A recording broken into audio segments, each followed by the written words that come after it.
All right, everybody. It is fitting that it is Tuesday. It's Tuesday, right? Yeah, it's Tuesday. I should have double checked that before I clicked record, but you guys know me. Forgot.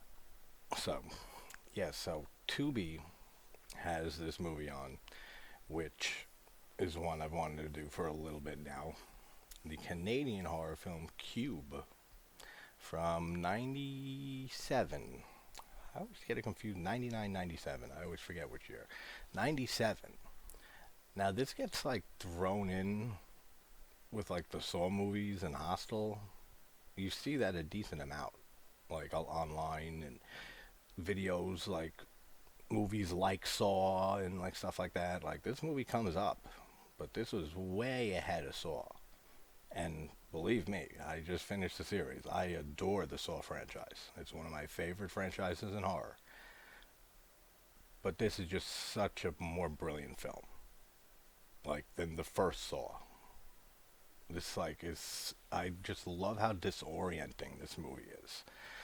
Just the whole idea of waking up in this cube, which is made up of like millions of other cubes, and like what is our TV and the screen usually review? It's maybe not a perfect cube, but you know what I'm saying. It's four walls, and the way that they shoot this movie makes excellent use of that. Like just it's very disorienting. Like I said, it's like they'll shoot from a certain angle and like make you think it's the bottom section of the cube, the next room, and it's them peeking through the top.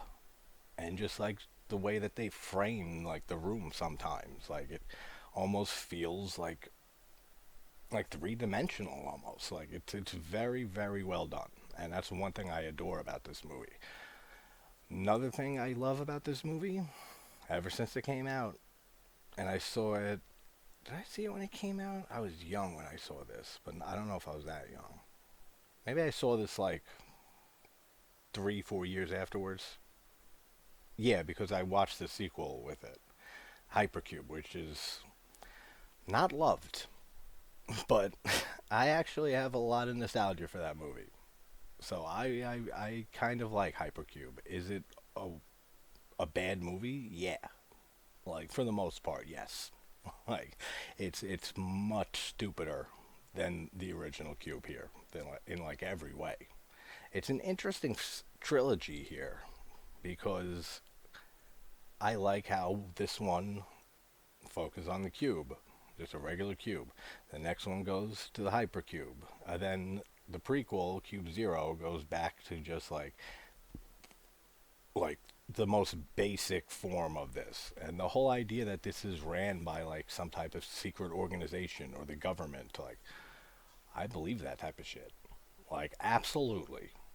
Like there are motherfuckers in cubes right now. And what are you doing about it? You're on YouTube watching a goddamn video about a movie called Cube, where people are held hostage by a secret government.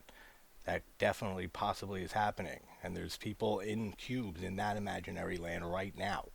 And what are they doing about it? Nothing. Because they're watching a movie about somebody watching a video on YouTube about somebody with a cube. They can't keep going on. Like, that's hard to, like, build that continuity in your head as you're going. This has nothing to do with the movie. I say this all the time. Now, Vincenzo Natali directed this, and I know I've seen another movie by him, and I can't think of what it is. I have no idea how many movies this guy's done, like horror movies, but I know I've seen one, and it's killing me that I can't think of the other one.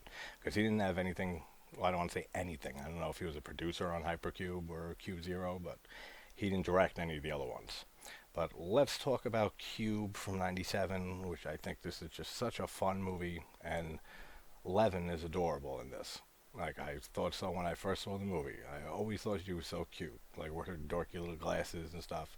Cool character. And the guy, what's his name? The Spanish guy who was a cop. He kind of reminds me of a less dick version of Xavier from Saw 2. Like, him from Saw 2 scaled down a lot on the psychopathness. that's inside of him, and that's the dude from this movie. So this one, he's much more likable, even though he turns pretty unlikable near the end. But let's talk Cube. These people wake up in a cube, then they eventually try to get out, and they can't, and they lose. The end. No, I'm just kidding. But if anyone hasn't seen this movie and wants like a quick synopsis, if you haven't figured it out by now, like these strangers, they don't know each other, wake up in a cube. Like, just wake up in this room that connects on four sides to another room just like it. And the same thing from that room to other four rooms around it just like it. So the whole structure is this big cube, and they're in like rooms like this as it goes along. And they don't know how they got there or why they're there or what's going on or anything like that. But there are traps in some of the rooms. So they have to carefully maneuver their way to try to get themselves out of there before they're all dead. That's a good synopsis. Go with that. It's on Tubi. All three of them. So if you want to watch all three, if you like the first one, definitely watch Hypercube and Cube Zero after that. So, spoiler.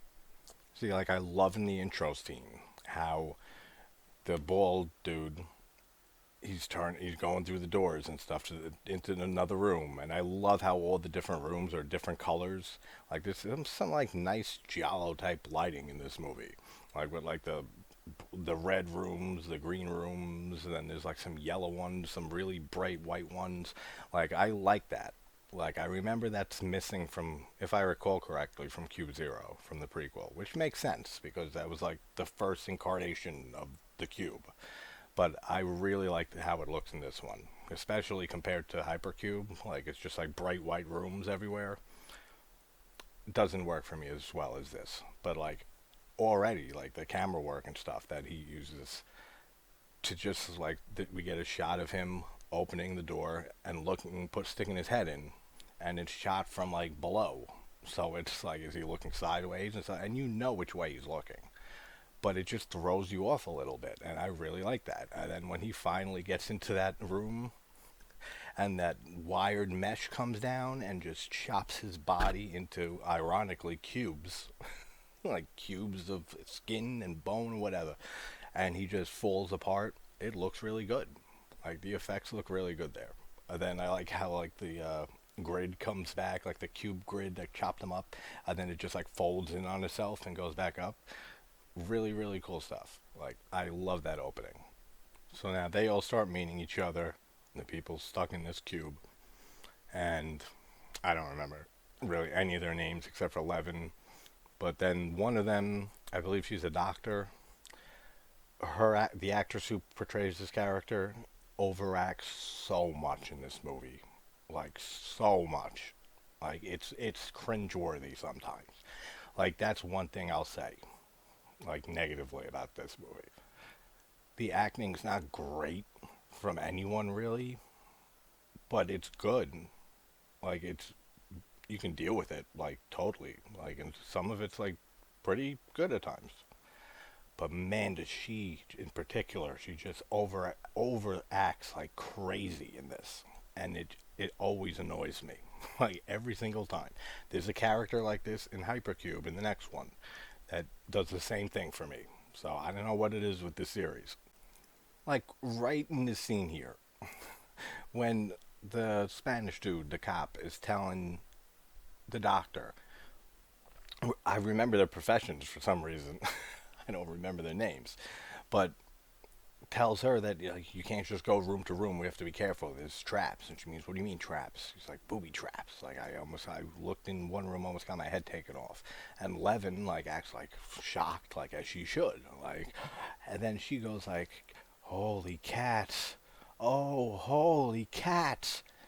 Who the fuck says holy cats? Are you serious? Especially in a serious life or death situation like this. I don't care if you're the most holy of holy people on the planet, and you never curse, and you never want to utter a bad word ever, because your God will strike you down into that bowels of hell. Whatever reason, no one is saying holy cats after hearing that this guy almost got his head cut off. Sorry. Like, that is such stupid writing. Like, I don't know who wrote those lines and thought that that would be good or would age well, but it was terrible then. So, like, I don't get it. But thank God it goes to her character, because then she's already overacts like a motherfucker. So let her get this stupid ass line. But holy cats. Yeah, I'm going to start using that from now on. I forgot how bad she is. I don't mean to keep harping on this actress, but like when she comes in, like anyone remember how they got here? Pierogies. Like anyone would know what the fuck that means. Like, come on, like you can't start off with I was eating dinner last night and I had pierogies. I remember, like just screaming out pierogies doesn't give anyone information in any way. Like again, that's just bad writing. Like that's just not good. But it's only with her character, so like I don't get it. I mean, there are some stupid things in this movie. Like that should be expected with a movie with this type of concept. Like people waking up in a cube. But that's just really stupid. So that's two things that she got. And Quentin is the Spanish guy's name, right? Because I've just remembered. They all end up finding out later that the connection between them is that they were all did time in jail.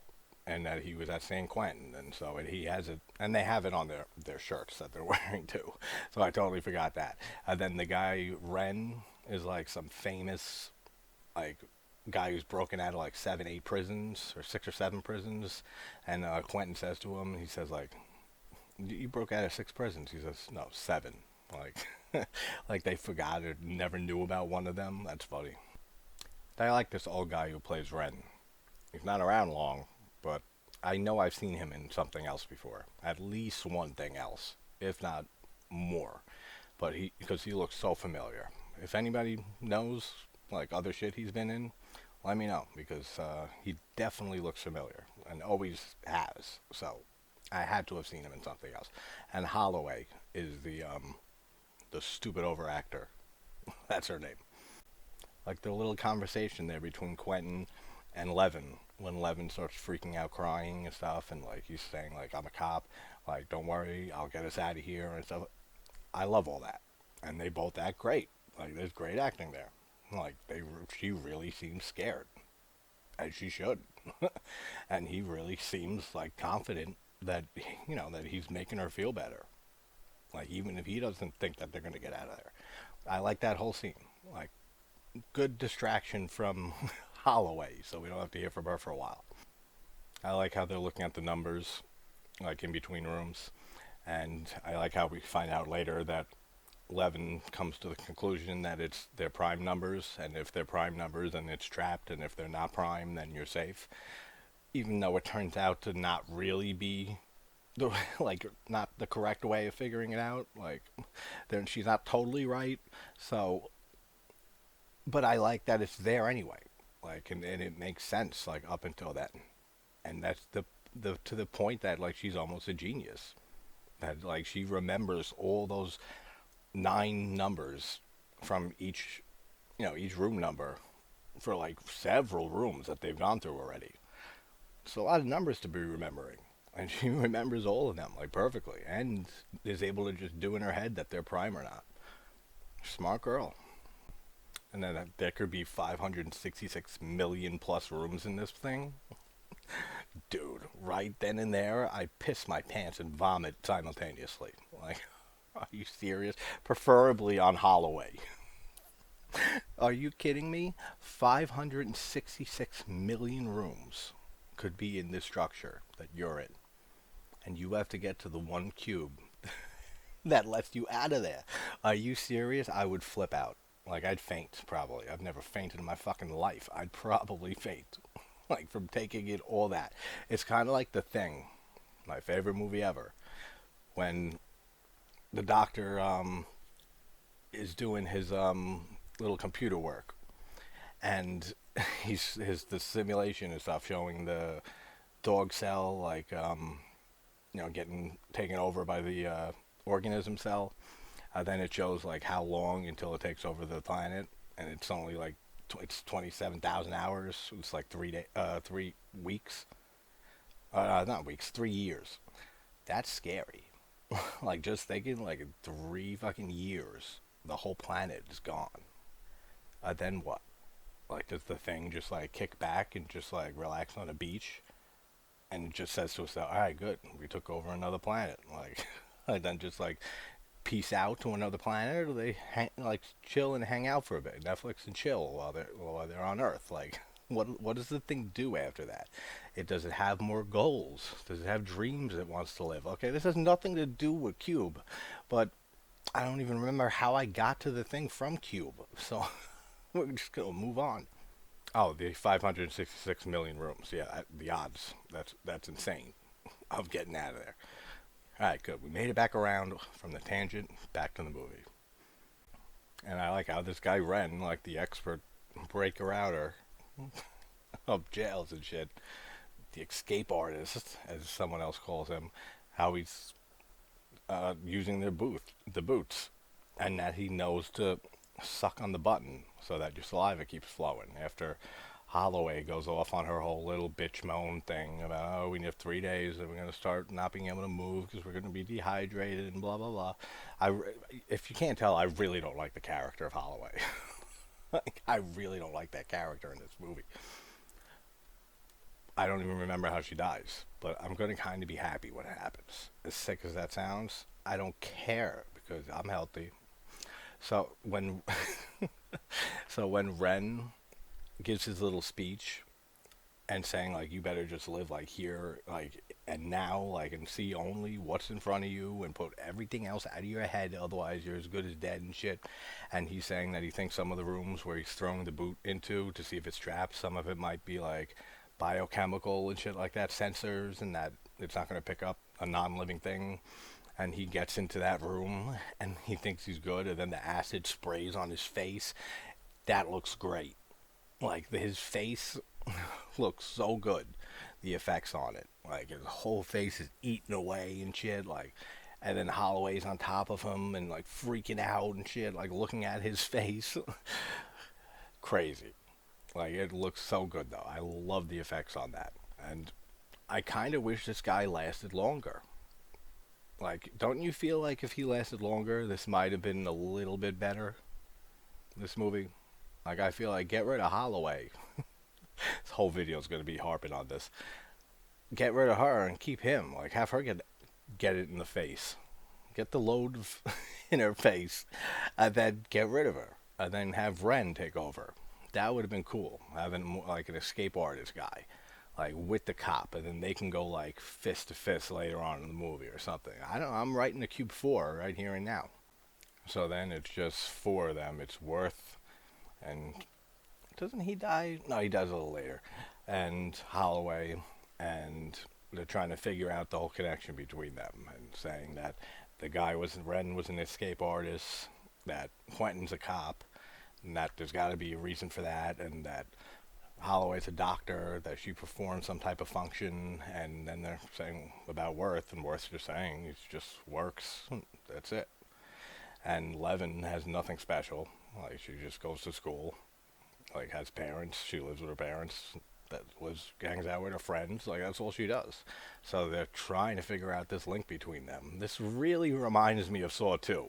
Like now that I'm thinking about it, like Saw 2 definitely, because Saw 2 didn't even start out as a Saw movie. Like it was supposed to be some completely different movie, and maybe it was a movie ripping off Cube.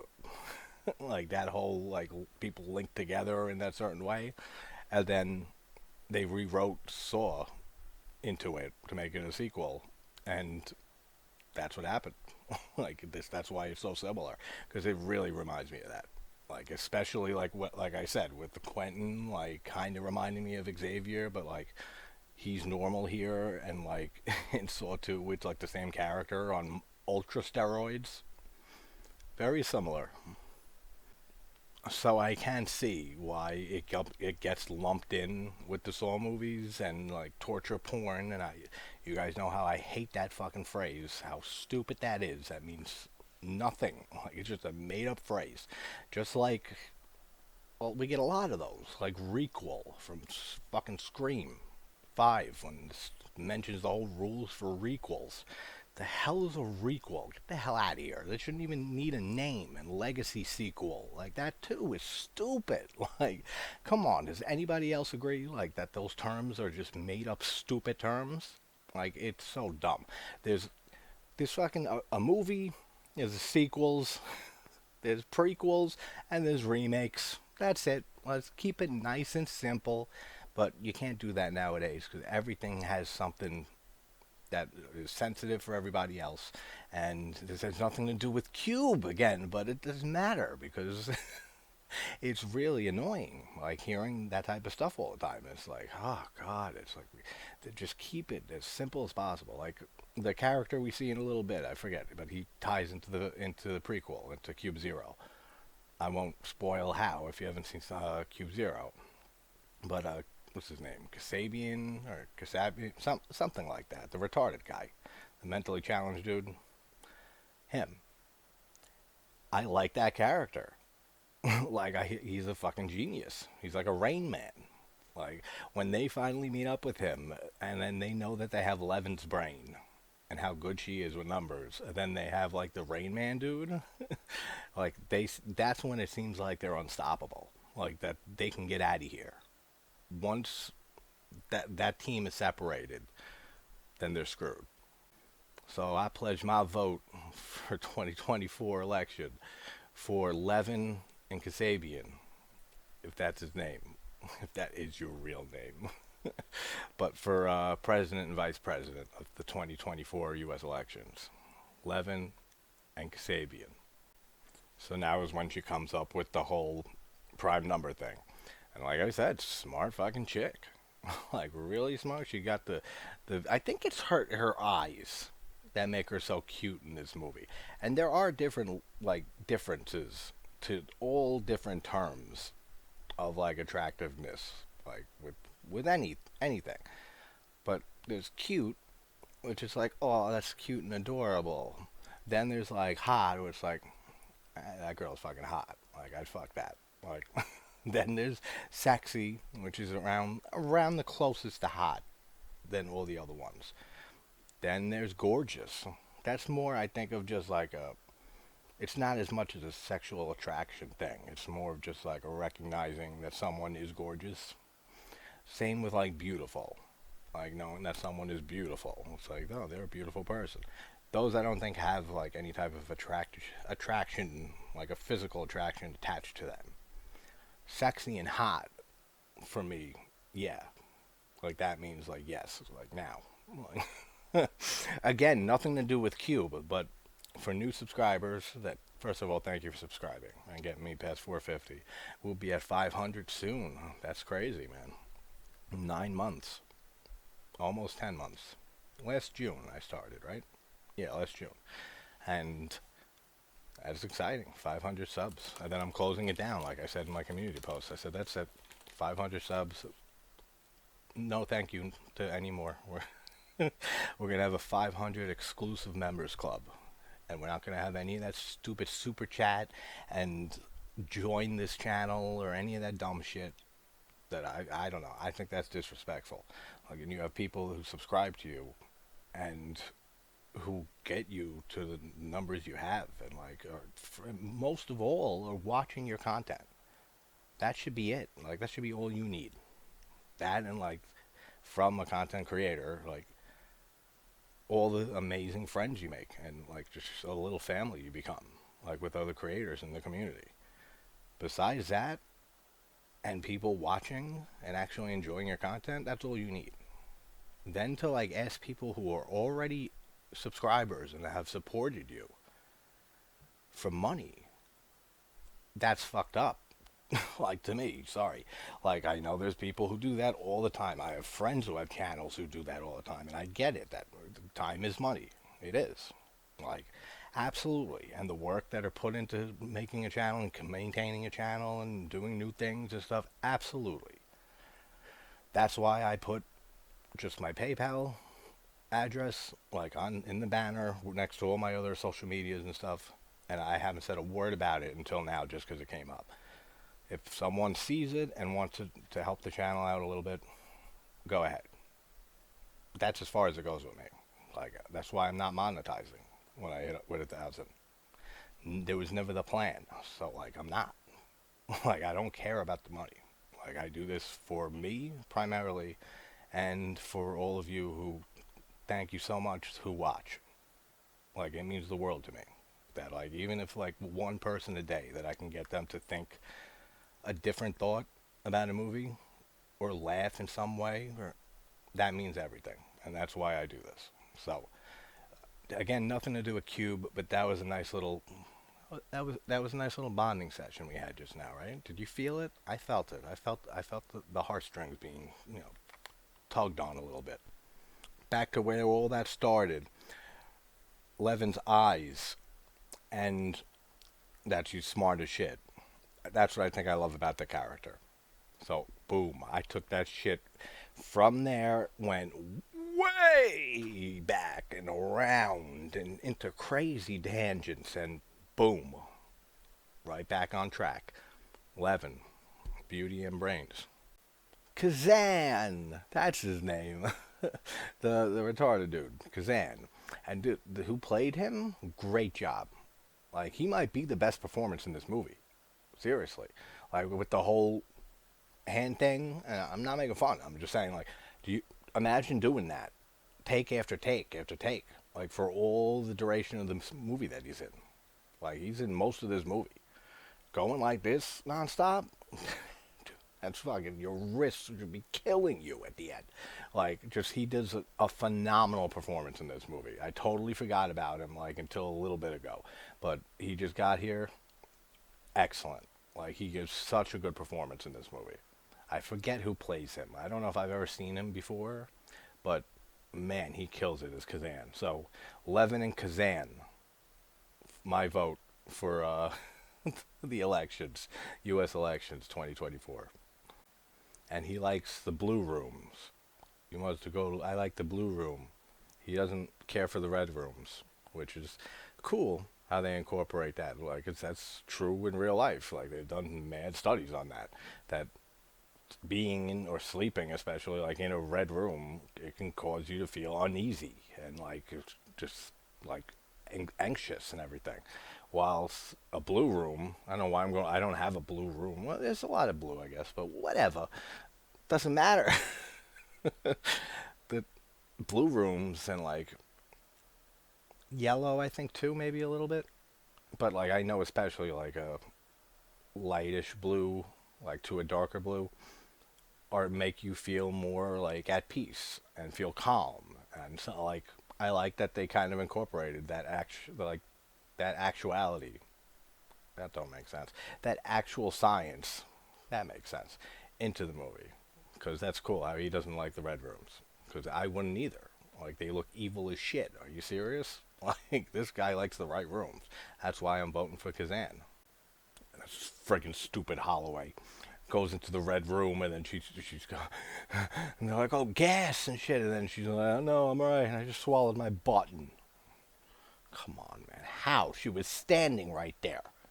Like, it's not like she climbed into the room and as soon as she got on the ground, she was like, oh, no, she was standing there. And then they looked in and then she's fucking, like, choking. Stupid writing for this woman. Then when, that's cool, when Xavier, see, I always call him Xavier from Saw 2. When Quentin goes into the room, and then, like, after 11 saying he's right, it's not Prime, and he goes in, and then she's like, wait, and, like, right in front of you, and then you see, like, the cables and shit that are right in front of him, and he smartly fucking dives, like, rolls through an opening between them, but he still slices his leg up pretty bad, but he escapes. Like, good thinking there to roll through it. I mean, it looks so small of a space to roll through like that, but come on. If you guys are in like a fast hurry for money, get the Empower app. Yeah, it'll loan you $250 like that on the spot. Cash advance loan. So Empower, to empower your wallet. Well, if you guys want a shitty ass internet service that they claim beats Verizon, go at Optimum. Because Optimum is where it's at, according to Optimum. don't listen to Optimum. I had Optimum for years. Switched to Verizon FiOS, no problems. Like Optimum is so done. It's been done for a decade. Like it's so bad. For new subscribers of mine who don't know why I'm talking about what I'm talking about, whenever there is a movie that I'm covering that is on Tubi, I plug some of the commercials in.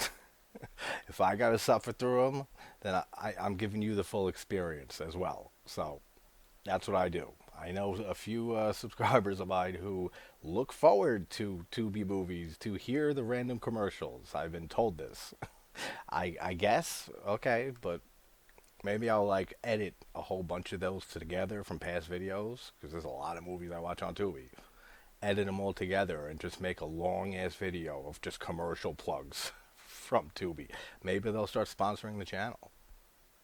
But yeah, like here, like I love the lighting in this movie. Like, just it's very giallo. Like I said at the beginning of this video, it gives it a giallo vibe to it. Like it's not like everything that has red or green or blue lighting is a giallo, like or reminds me of giallo. But like this does, and for some reason, like just the way that it's shot and just the way that it's lit. But I'm so happy that they went with this design for the rooms. Like I said earlier, it looks so cool. And yeah, I'm purposely framing the top of my head out of here because that it got way too hot for the fucking leather hat I was wearing, and it's a newer hat, so I'm breaking it in so you can see the line, like, like from where the hat brim like rested. So this is on purpose. Well, everything I do on this channel has a reason. Like I might seem mad. There's a method to my madness, but that's actually all I had to say at this point. Oh no, it's not. That was a lie. I never lie, though. Only when I'm not telling the truth. Great movie. But they catch Worth in a lie. Quentin catches him by him saying, like, there's no way out of here. So I was like, all right, how do you know this? And then we're going to find out some shocking revelations. So we find out that Worth built the outer shell of the cube. But saying that he doesn't know anything else, and a secret organization or the government or something, whatever. I forget if they actually give like an answer of what exactly is the cube and like why, like who's running it and stuff, and for what reason. I think they might. If they do, they do in Cube Zero, but I'm not sure if they ever like really say who it is. If it's the government is supposed to be, or if it's just some top secret military organization. Pretty sure it's something like that. But he was subcontracted to build the exterior, so he knows that it's a cube. And I mean, not much. It doesn't help them much. I mean, he built the exterior. He didn't build the interior with 56 or 566 million fucking rooms. He didn't do any of that. He doesn't know anything about the numbers. So how does this help them in any way? Like, it just makes you know that you're in a cube. It makes you know the shape of the structure you're in. He could have said it was a triangle-shaped fucking structure. Alright, cool, so we're sliding around in a triangle, even though that doesn't really work, but whatever. So, I don't see how that helps. Like, does anyone make sense of that? Like, I really don't think that helps them in any way. And another thing I really like about this movie, aside from Holloway, I really like all the characters in this movie. And I really like the fact that they're not arguing the entire movie. Like, they're not at each other's throats and stuff. I mean, it gets to that point, like, near the end.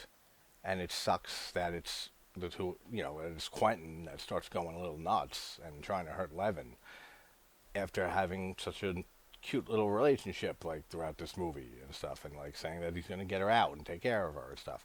But I don't know, like the whole way that the characters are written, like their dialogue and stuff, there's not many scenes of them like screaming at each other and just arguing over nothing and stuff. There is some, don't get me wrong, but not as much as like other movies like this, like where people are taken hostage and it's strangers and they got to figure out how to get out together. Like, usually they're at each other's throats the whole time. or there's like one major asshole. Like there isn't here.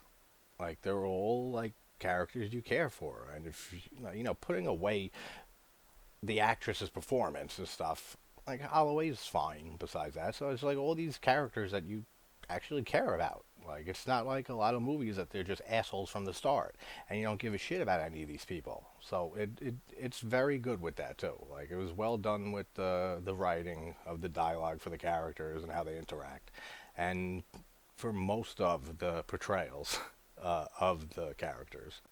But then she does give a good performance in this little freak out she has when Holloway starts saying that like they're starting to question Worth and how much if he knows anything else, and they're starting to doubt him. Then she says like, no, it makes sense. Like it's all one brain. Like depending on the police, like multinational corporations, like it's all of them, and that you're building one part of a little control panel or some shit and once on the other side of the world, and then it ends up in a death machine below ground in the desert. Like that shit happens all the time. Like not like saying this particular situation, but like look at like the moon landing conspiracies. We never went to the moon, and people would always say like, well, how could hundreds of thousands of NASA employees and people keep it a secret? It's because everybody's not getting the whole story. Nobody's other than a core few people at the very top that know exactly what's going on. That they're faking this footage and they're having it on a soundstage and stuff. I'm not saying either or which side I swing with this theory. I used to be heavy into the moon landing conspiracy theories, but nowadays I kind of just settle in it's possible, it's possibly not, but I kind of still lean more towards we didn't go to the moon. But whatever. But that's what happened. Like that's how it would be. They would have people just making a part of the rocket, and that's all they know. They know that they're just making this product for the government. That's it. They don't know that what it's for. They don't know that it's for even probably for the moon landing, the supposed moon landing. That's it. That's as far as their knowledge goes. People on the computers and stuff that they like all the people in NASA, like mission control and stuff. All that room that you see in so many movies where where it's supposed to be NASA. All of them, even they didn't know. You know what I'm saying? Like this is going to go on a tangent here about the moon landing. So I hope you're into this shit. But no, it's not going to go that long. But I say that for everything, and then it goes on long. So hopefully not long versus long. So this, not that. But all those people there, they're thinking that it's real too. The only people who would have known, I'm saying all hypothetical, that the moon landing was being recreated on the soundstage and being filmed and broadcast live. Like they'd send up an actual shuttle, have it rotate around the moon for a few days, shoot the footage on the soundstage, and it would only be maybe 10 people tops, like in the soundstage, that know about any of this. You can keep a secret between 10 people. It's not smart to keep a secret between two people. Like if you're a criminal, or if you're like trying to pull off like a huge hoax or heist or anything like that. Safest way to never get caught is to have no witnesses, meaning it's just you.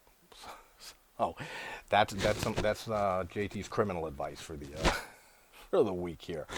If you ever commit a crime, make sure you kill all your partners too, because if not, the more people know, the higher your chance that you are getting caught and going to prison forever. But same type of thing would have been the situation here with the moon landing.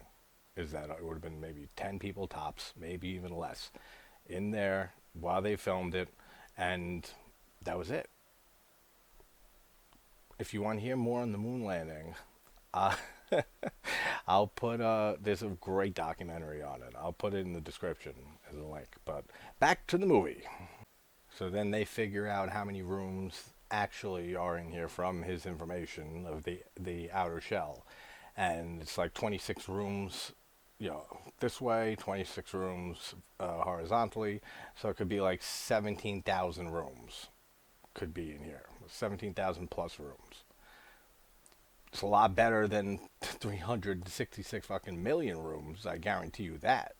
But it still don't help. Then they find out, and Levin has another light bulb go off, and she says, Descartes, or Descartes, something like that, the mathematician dude. And then she goes and she looks at the numbers again, and she figures out that she was wrong with the prime numbers, but that they are Cartesian coordinates, and that you would add the numbers up, and then it's coordinates like on a grid, and it would tell you where in the cube they are. So now they can figure out that they're 7 cubes away from the edge, because there is 1 cube's size exit from the shell. So that's the exit to get out. So they need to be in the right cube when it gets to that point and then lines up with the exit here. Then they can go out and they can get to freedom, I guess, is what happens. That's a great shot. Like when they're all looking down from one room and they're looking down at the other, and it's a blue room, and then all the like cable lines and stuff like all come out and stuff, and then they're like, yeah, no, we can't like do this. And like they keep coming out, like the drills and stuff, like in the sides of it. The shots from the bottom looking up at them, like that looks so cool. Then they have the whole little debate on whether they bring Kazan through that room, because they don't want to backtrack and detour and go through a whole bunch of detours and miss their chance. So they're going to go through this trapped room, and Holloway is giving them all shit for saying Kazan should wait behind and we'll come back for him and stuff. And she's like saying, you're lying, that's a lie, you know it. I'm sorry if it sounds bad. Fuck him. Like, seriously. Like, I feel bad. He's mentally challenged, retarded, whatever. I feel bad, really. And I praise already, like, the acting and the performance in this movie. I love that character. But if this was me in this situation, no fucking way am I letting that dude in that room.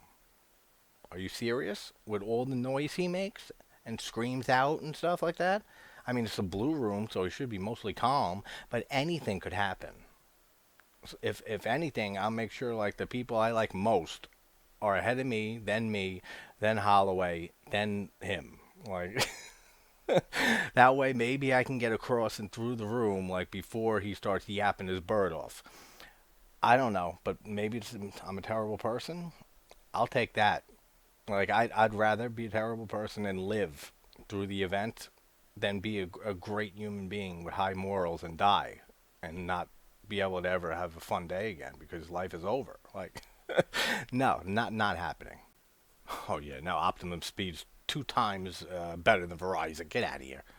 Just the fact this guy has to hold his mouth to make sure he doesn't talk or say anything, I'm out. Like, as soon as that, let him go first. If anything, why didn't I think of that before? Let Kazan go first. If he screws up and dies, that ain't on us. Like, that's not our fault that he didn't make it through. Do that.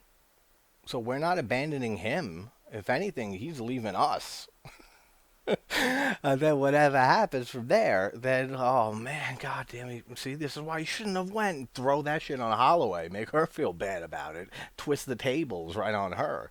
Then say, well, what? It's the only way through. We might as well still try, and then get over that real quick, and then get through the room and till salvation. Right? That would be your plan too. I knew it. Oh, if I didn't mention, it's because, but you've seen this movie. If you're watching a spoiler discussion, it's by sound that the trap is triggered by. That's why we're not having Kazan fuck things up by screaming, like whatever he screams. Like we're not we're not having it. Like I'm not having it. If I was ever in this situation, not having it. And I was gonna say, they at least they're fair here. The people who made this cube. I was gonna say if they like went through the room and he opens the door to one of the other rooms from the trapped room. I was gonna say like the noise level of opening the door better not set that shit off because that's fucked up. Like, seriously, you're going to do that to somebody? You're going to give them a possible way out. And you're going to have this trap room that you can't even open the door to get out of it without setting the trap off? That would be so evil, man. Like, it's already evil what they're doing here. But that would be, like, just extra, like, insult to injury. Like, extra evil, like, with some evil topping. Like, that would be messed up. Luckily, it works, though. So he opens the door. And they start working their way through. So then Holloway gets through. So she's all bitching about Kazan and shit, and he's still back there. It hasn't gone yet. She's safe and secure. So yeah, of course she's gonna stand behind her words now. Holloway spoke too soon. She's waiting for Kazan, and she was in the trapped room with him. So she is sticking with him the most. Holloway, I apologize. So I won't say anything else about your character negatively for the rest of the video. Can we compromise on that? All right, that's what we'll do. But Kazan just screams in the middle of the fucking room. And she freaks out, and she just like grabs his mouth and pulls it shut. Like, yeah, this is why you don't bring Kazan. Yeah, so then Quentin's the last one who has to go through, and he's like on the ceiling and stuff, climbing towards the door. Then I don't know what that meant. Like the door was closing. That means he only has a certain amount of time to get through. Like one of the other doors in the room was like opening almost. So I wasn't sure what that was. For a second, I was like, wait, there's somebody else in here? No, but like it was like the door knob, like, but it's not a knob. It's like the circular thing that you twist, like, was doing like the swirl motion on it. And I thought somebody was coming in, and I was like, oh no, wait, I think it was just shutting. Like that was where they came from, because they like auto shut. I guess that's what it is. But he's climbing through and stuff, and then he's like stopped right in front of the entrance or the exit to that room to get to everybody else. And then Kazan goes,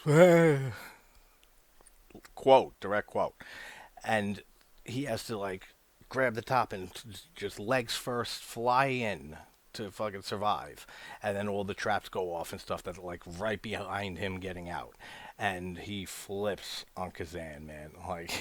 He's like goes up and grabs him from behind, and then like a whole argument between Holloway and Quentin. Holloway calls Quentin a Nazi. Like for what? He's pissed off that he almost got skewered a million ways in the trap because of this stupid fucking guy screaming out right when he was there, like right when he was safe almost.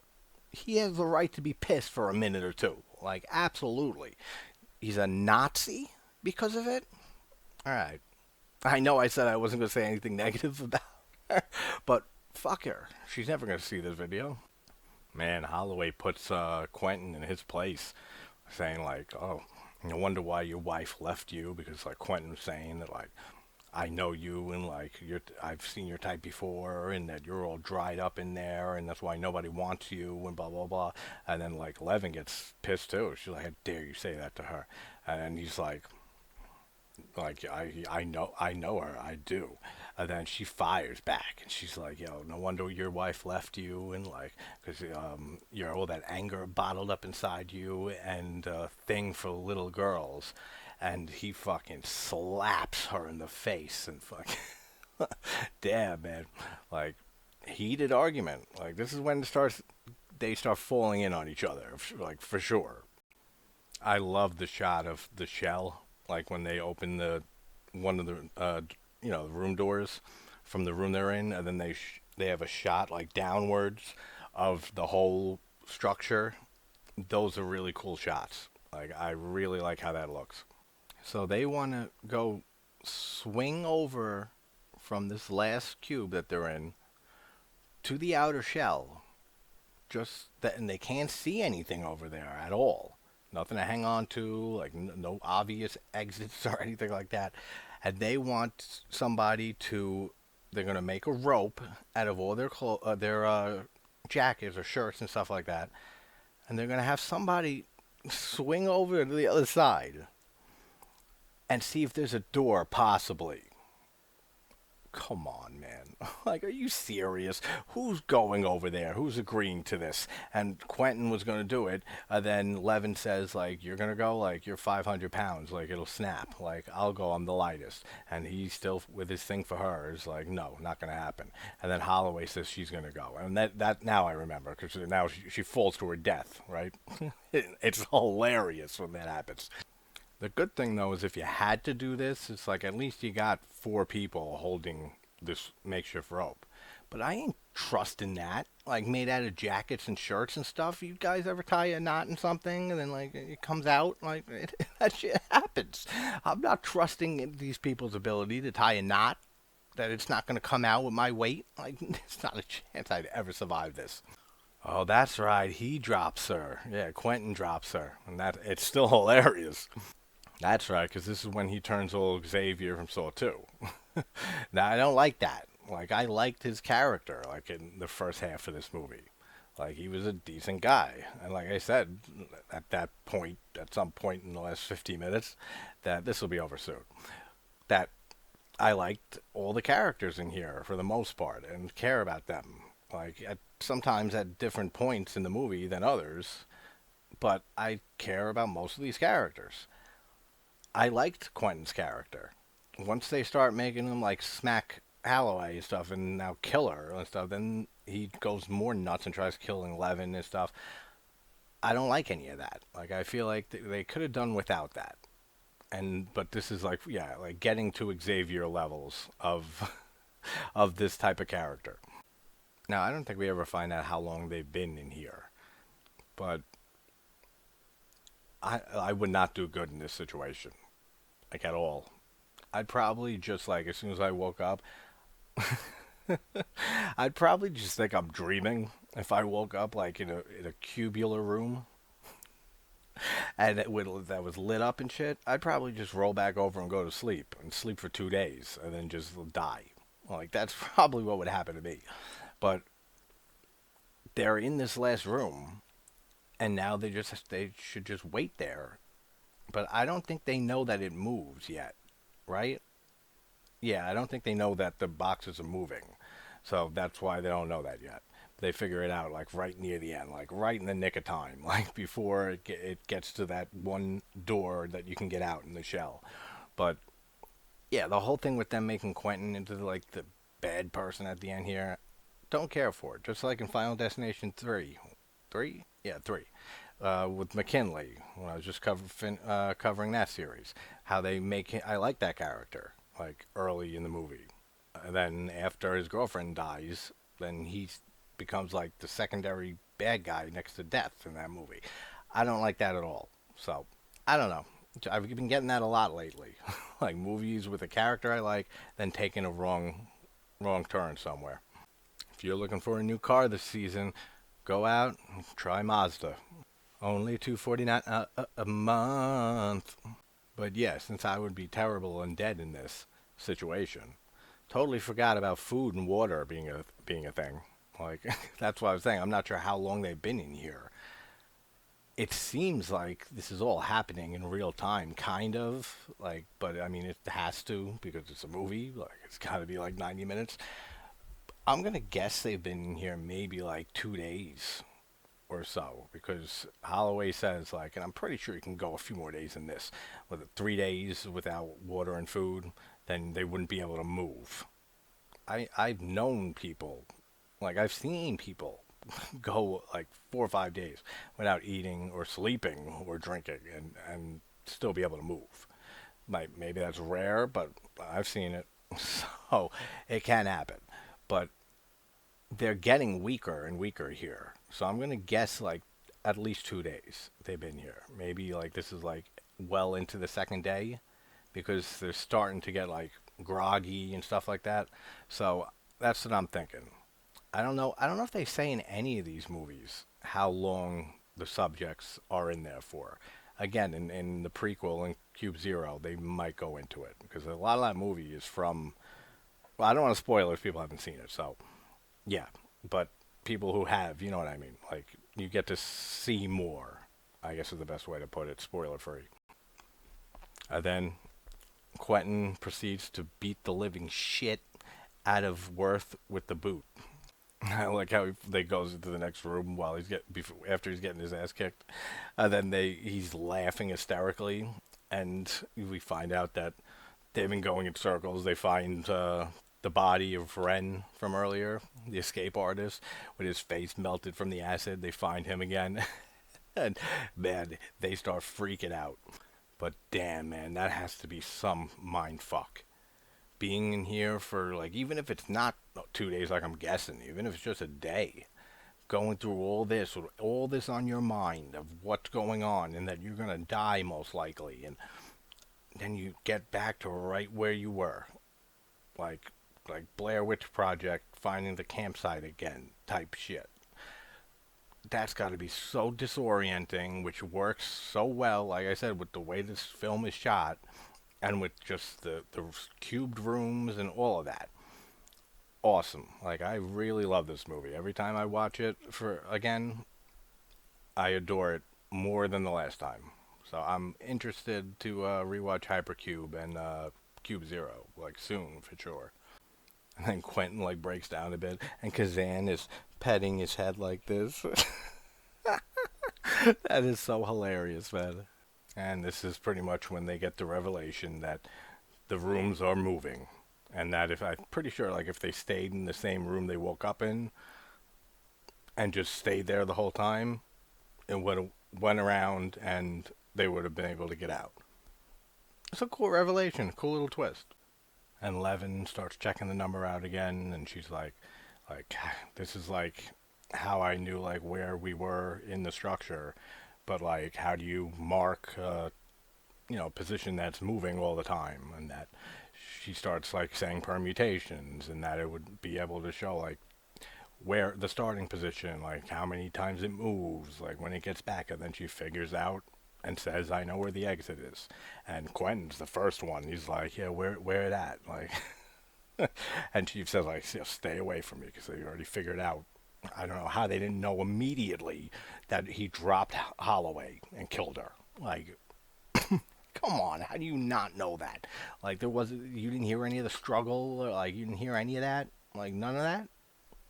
Come on, man. That it took them even more than a thought or two, and didn't come to that conclusion that he killed them. Whatever, but they're pissed at him, obviously, and they're not stupid. Levin ain't stupid. She's not gonna give the the exit to this guy for him to just leave them to fucking die. But they find out that it's been moving the whole time, which like I said is pretty cool. All I gotta say is good fucking good fucking chance that they got Levin. Thank Christ that they got this girl who is so smart with math. Like I'm good with math. Like so I'm following what you're saying mostly. I mean, how often do you fucking practice permutations and stuff like that? But like I took since sixth grade, I was 2 years ahead in math and science.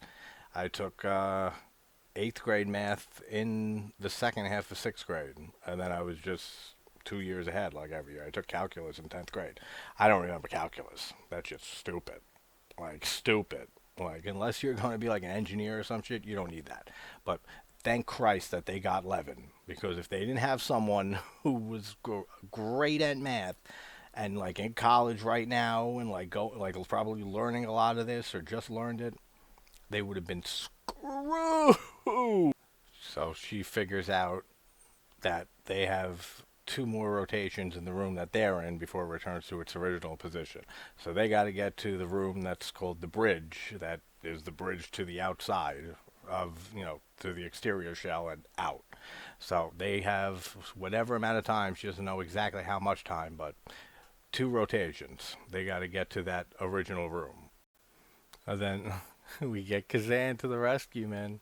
When she starts saying finally something she don't know and says that she can't do is figure out by factoring the numbers and for the traps and stuff, and saying that she thought it was prime numbers. It's not. It's the power of a prime, and that there are astronomical odds and factors that she has to take into consideration and stuff, and like no one in the world can do it mentally.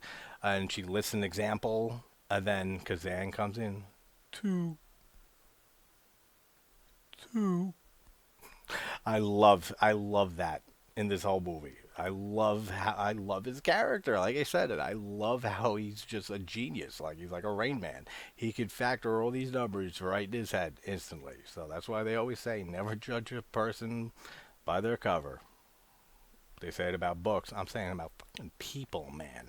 Never judge somebody because they could turn out having some amazing traits or talents that you would have never guessed, like ever. So it's always worth it to get to know new people and even just a little bit about somebody because you never know what amazing things they might have or traits about them.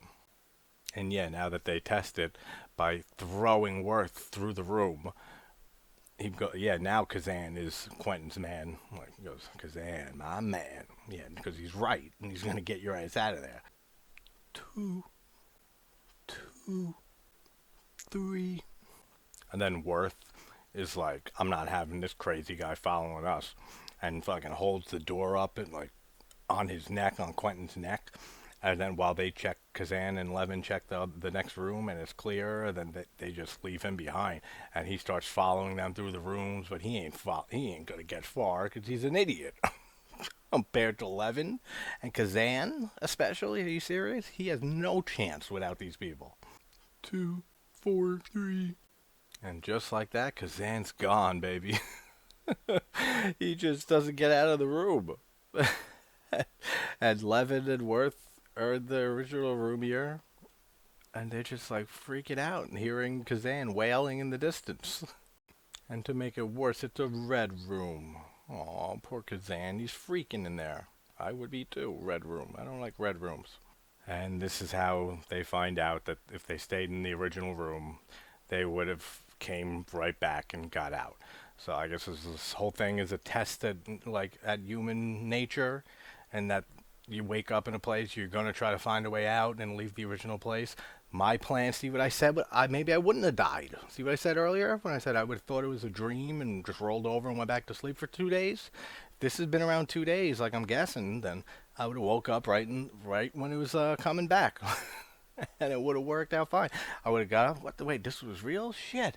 I'm like, I'm hungry, and like you go and open the door, and then it's just the daylight outside. You just get up and leave. See, so anytime you ever wake up kidnapped into a weird situation, don't explore or move or do anything. Just sit there and take a nap for 2 days. You will be the only one to survive. If you're old and you have Medicare. You're going to want the Visa Flex card. It's going to give you some extra money towards all this shit you got to pay for. So, elderly, senior citizens, get the Visa Flex card for your Medicare.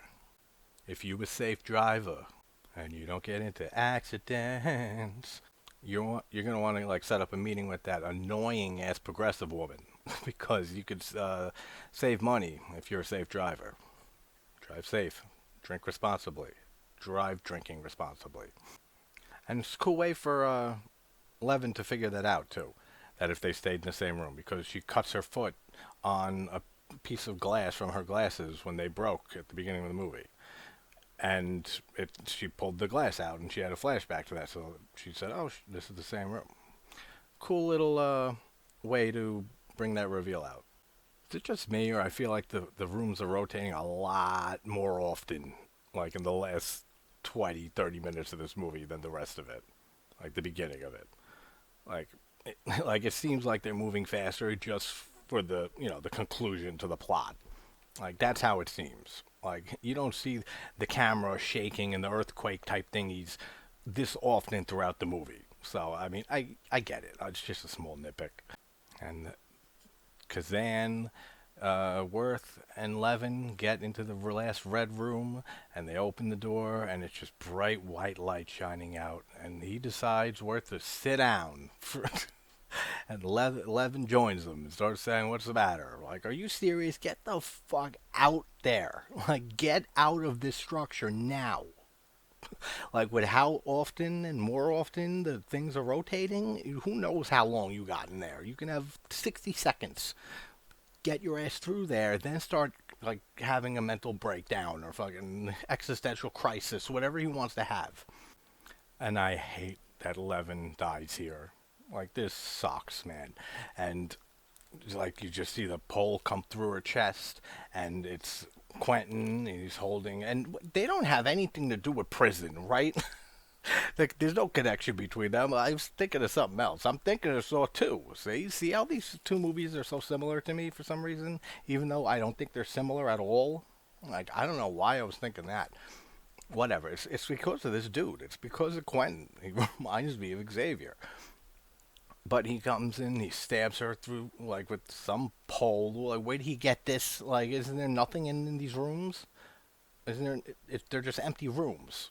Is it just a piece of pipe or some shit he pulled? Whatever. It doesn't matter. Doesn't matter what he killed her with, but she dies, and it's sad. And his face, like his like psycho face, is so over the top, man. It's like literally like that's what it looks like. Like he's trying way too hard. And then he stabs Worth too, and then he starts coming after my boy Kazan. You fuck with Kazan, you fucking with the wrong man. And then cool ending, how Kazan gets out and he tries following him, Quentin, and Worth is still alive, so he's pulling on his leg so he can't get out. And then the cube moves, and he just gets smeared across the the exterior shell, just mutilated body. And then it goes back down to the bottom. So Kazan is the man and the only one to survive the cube. And that's it, man. Kazan walks out into the light, and we don't see what type of future he has. We don't see what happens. We see in Hypercube what happens, but there's a twist to that, though. So I don't know what happens if you really make it out, like on your own, and you get out there like Kazan did. But then I'm pretty sure that Cube Zero goes into that a bit. So a lot of I like how ambiguous everything is in this movie. We really didn't need the other movies. Like, I enjoy them. Like, it's a cool trilogy, but we didn't really need them. Because then they start, after so many, enter one, a sequel, then for another sequel, you got to start going into more. You got to start explaining things more. That's what a lot of franchises do. That's why Phantasm is one of my favorite horror franchises.